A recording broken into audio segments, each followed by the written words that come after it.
Hello, আসসালামু আলাইকুম everyone. Eid মোবারক। পবিত্র মাহে রমজানের পরে আসে আমাদের মুসলিমদের সবথেকে বড় ধর্মীয় উৎসব ঈদ উল ফিতর। তো আজকে আমি আপনাদের সাথে শেয়ার করব আমি কিভাবে আমার ঈদের সারাটা দিন কাটিয়েছি, কোথায় ঘুরেছি, কি খেলাম, কি করলাম, সবই আপনাদের সাথে আজকে শেয়ার করব। চলুন তাহলে মূল ভিডিওতে চলে যাই। প্রথমে আমি চাঁদ রাতে হাতে সুন্দর করে মেহেদি পরে নিয়েছি। এই ছোটোবেলা থেকেই চাঁদ রাতে মেহেদি না পরলে মনে হয় যেন ঈদই হয় না, মানে ঈদের শুরুটাই মেহেদি দিয়ে শুরু হয়। ঈদের দিন সকালবেলা উঠেই আমি প্রথমে ঈদের জাতীয় খাবারগুলো তৈরি করে নিয়েছিলাম। ঈদের জাতীয় খাবার বলতে সেমাই আর নুডলস। এই সেমাই আর নুডলস ছাড়া যেন ঈদ হয় না। ছোটোবেলা থেকেই দেখতাম যে মা সকালবেলা উঠেই সেমাই আর নুডলসটা আগেই তৈরি করে রাখতো। তো আমিও সেমাই আর নুডলসটা তৈরি করে রাখলাম। তারপর সবাই যখন নামাজ পড়ে চলে আসলো, তো সালামি নেওয়ার পালা, চলে গেলাম সালামি নিতে। আমি প্রথমে আমার হাজব্যান্ডকে সালাম করলাম, তারপর সে তো সালামি নিয়ে খুবই তালবাহানা করলো। তো আমাকে তো একটা দুটো করে, আমি বলেছি আমার কম সালামিতে হবে না। সেই যে একটু একটু করে নোট দিচ্ছিল আর তালবাহানা করছিল। তারপরও বেশ ভালোই সালামি পেয়েছিলাম। তো সবার কাছ থেকে এরকম একে একে করে সালামি নিয়ে ভালোই সালামি জমলো। তো টাকাগুলো নিয়ে একটু ঢং করে নিলাম।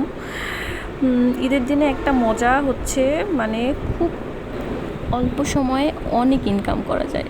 মানে সবাইকে সালাম করে খুব সহজেই সালামি নিয়ে নিজের পকেটটা গরম করা যায়। এই তো তারপর আমার কাজিনসরা সবাই চলে আসলো, ওদের একটু আপ্যায়ন করলাম, তারপর ওদের সবাইকে সালামি দিলাম। ওরা তো সালামি পেয়ে খুব খুশি। তারপরে সব ক্লোজ করে চলে গেলাম দুপুরে রান্নাবান্নায়, কারণ ঈদ মানেই তো আনন্দ, খাওয়া দাওয়া। তো বেশ জমিয়ে রান্নাবান্না করলাম। যে প্রথমে আমি রোস্ট রান্না করছিলাম, এটা হচ্ছে মাটির চুলায় করেছিলাম। এটার স্বাদটা অসাধারণ হয়েছিল। মাটির চুলায় যে কোনো রান্নার স্বাদই যেন দ্বিগুণ হয়। তারপর আমি এখানে চিংড়ি মাছ ভুনা করে নিয়েছিলাম। চিংড়ি মাছগুলিও দেখতে খুবই লোভনীয় ছিল।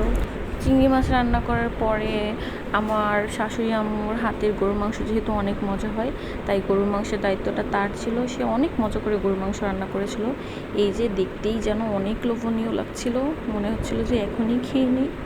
তো গরুর মাংস রান্না করার পরে আমরা একটু মুগ ডাল করেছিলাম, মানে তারপর সাদা পোলাও ছিল। সাদা পোলাওটা অবশ্য আমিই করেছিলাম।